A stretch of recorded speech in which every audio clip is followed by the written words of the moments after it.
Sabay-sabay natin alamin ang mga kaganapan na nangyayari sa ating bansa.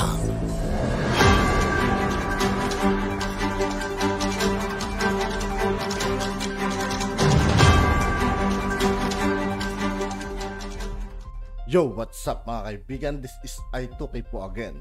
Ngayon nandito ulit tayo sa channel ni News PH. Dito ulit tayo magbibigay ng komento at reaksyon. Kaya samahan nyo ako guys. Let's go! Continuous harassment ng bansang China, no?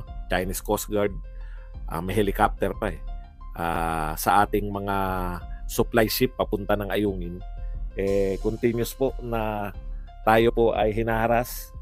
Pero ito po, pinakamalupit, binomba tayo ng tubig. Kaya lang, ang tanong po na nakakarami, sa lahat na nagaganap na to, nasan ang Pangulo, nasan ang aksyon ng Pangulo, no? Pero hindi na po importante yan. Ang pinalabas po nila ngayon, magbabasa po tayo ng mga tweets. Grabe po, bugbog na bugbog po, no? Parang nilulunod tayo ng propaganda na kasalanan to lahat ng Duterte. Kasalanan ni Sara, kasalanan ni Digong. Ito po mga patunay na hindi po importante sa kasalukuyang gobyerno. Mas masaya nga sila sa tingin ko nga mas pabor pa sa kanila kasi nakapokus po tayo. Malaki po naman talaga yung problema na yan, no? Nakapokus po tayo sa China ngayon sa pambobomba. Parang ano yan parang yung ginagawa madalas ng US pagka malapit yung eleksyon. Yung kanilang ekonomiya, mawawala yan lahat pag ginawa po yan ni Bush Naalala niyo si George Bush. Panlito sa tao yan yung mga issues. Nakakalimutan nila yung tunay na problema ng bansa nila. Dahil yun nga, no, na-unite nila yung mga tao dun sa isang layunin na eto, dalawa po tinumbok nila, no? Ginagalit nila yung tao laban sa China na totoo naman kagalit-galit yung ginagawa ng China. At ikalawa, ginagamit nila kasabay nung gamit ng China yung ginagalit nila sa mga Duterte, no? Parang pabor sa kumbaga napapaboran pa na wala na po yung issue, hindi na po tayo naghanap ano yung ginawa sa Germany at Czech Republic, ano yung nahita sa pagbabiyahe, bakit biyahe ng biyahe, ano ang kalutasan dito sa pagtataas ng mga presyo ng bilihin. Dami nating problema pero nawala po yan lahat, no? Mga pagtaas ng hindi nalulutas yung pagtaas ng presyo ng bigas, tapos mataas ang inflation, nag-aalisan yung investor, pero hindi na po pinag-uusapan yan. Yung pambobomba na po ng China ang pinag-uusapan ngayon at kanino isinisisi. Nakita niyo po, no? Ang galing nung ano nila, no? Sisihin natin yan, may dapat managot at hindi po si BBM. Dahil walang kasalanan, wala nang ginagawa, may kasalanan pa. Wala nang sinasabi, may kasalanan pa. Wala nang aksyon, may kasalanan pa. Di ba? Na minsan gusto mong anong tawag doon? Gusto mong sumigaw na lang na ano nangyari sa Pilipinas. May maganda po ritong tweet si yung dating alam ko nag-resign na to si Lechon, Tony Lechon. May maganda siyang sinabi dito sa nagaganap sa Pilipinas. Bago natin sabihin paano nila, ako talaga hindi ko na talaga maisip paano niyo nagagawa na lahat ng nangyayaring ito ay maisisi niyo pa kay Duterte, kay Sara Duterte, sa mag-amang Duterte, no? Lahat ng nangyayari. Kaya sabi ko, ibang klase talaga, no? Ang galing talaga nila. Pag kontrolado mo talaga media, tapos marami controls, pati mga dilawan, kakampi mo na. Ang hirap no? Ang hirap talagang gumalaw. Kumbaga, pabor na sa kanila lahat, no? Propaganda, no? Ang hirap parang minsan ganun na po ba kainutil yung presidente natin, tatanggapin na lang natin kahit wala siyang aksyon? Ito po ang sinabi ni Tony Lechon. Ito pinakamagandang reaction sa tingin ko dito Kasi lalo na po yung pinakita yung kuha doon mismo sa loob ng binombang barko natin, yung supply ship. Sabi ni Tony Lechon, who's minding the store? Who's leading our Philippines? Di ba? Sino na namumuno sa Pilipinas? Parang kanya-kanya na lang napaliwanag. Kanya-kanya na lang tayong diskarte, kanya-kanya na lang galit. Nakakagalit po, totoo po yan. Nakita po natin, binomba tayo ng China. Nakakagalit po talaga. Pero saan ang direksyon natin? Bakit dinadala tayo sa anti-Duterte pa rin? Problema tayo, kaya nga yan yung pamagat ko problema sa China, bakit ang sisi sa mga Duterte? Papakita ko po sa inyo ngayon, yung pong, ano tawag doon? Yung, kumbaga, give up na yung mga Pilipino Kung sino po may pinakamagandang sisihin, doon na lang sila. Sobrang, correct, sobrang weak. No? Talagang talagang yung, doon na tayo sa punto na may nagtatanong na meron pa ba tayong presidente? Na hindi natin nakikita. Anong gagawin mo bilang presidente? May problema tayong malaki. Hindi po pwedeng hayaan nyo na lang yung mga tao, hayaan nyo na lang yung mga propagandist nyo na isisi lahat to sa mga Duterte. Hindi po siya kusang malulutas.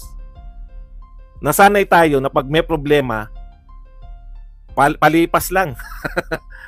Ito po ang immediate reaction ng lahat Pag may nakikitang problema ngayon sa Pilipinas, hanapan nyo ng dahilan yan para maisisi sa Duterte.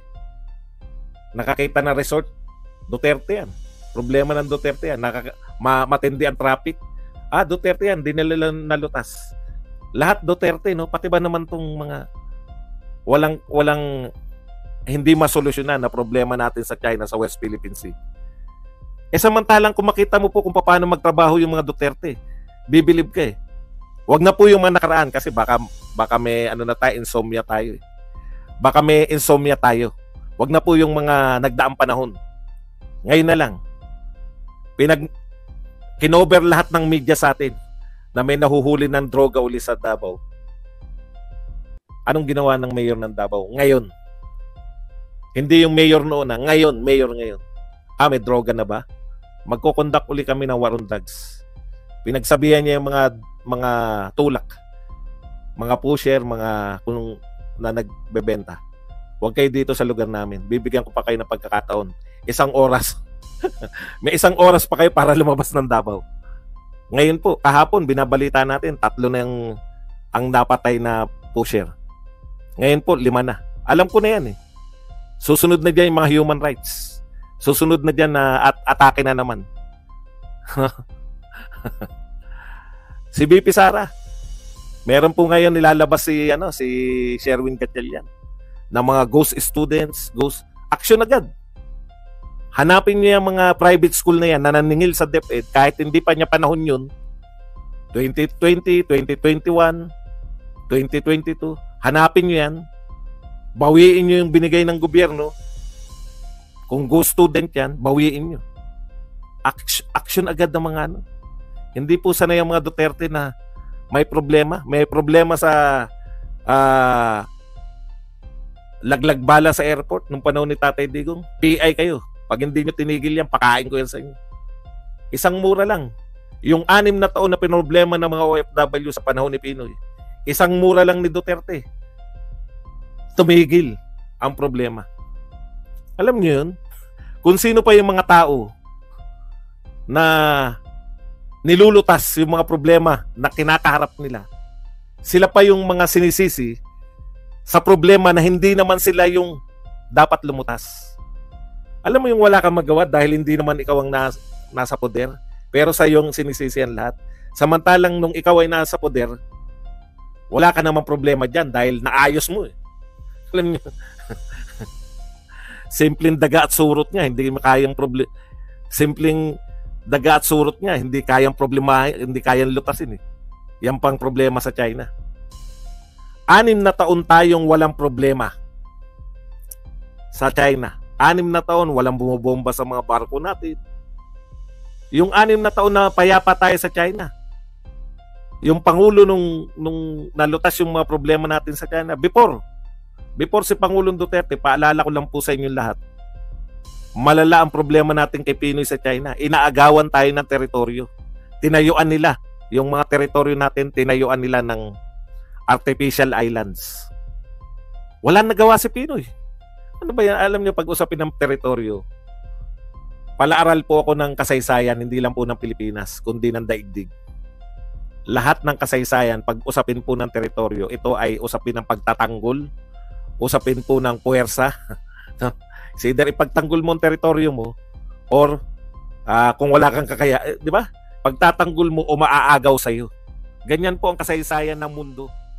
O yun. Tapos na. Ah, At yun nga po mga kaibigan, dito po nagtatapos ang ating reaction video. Muli ako po si I2K ng Sundalo ng Tungkalo. Maraming salamat sa patuloy na pagsuporta. Yeah, peace out.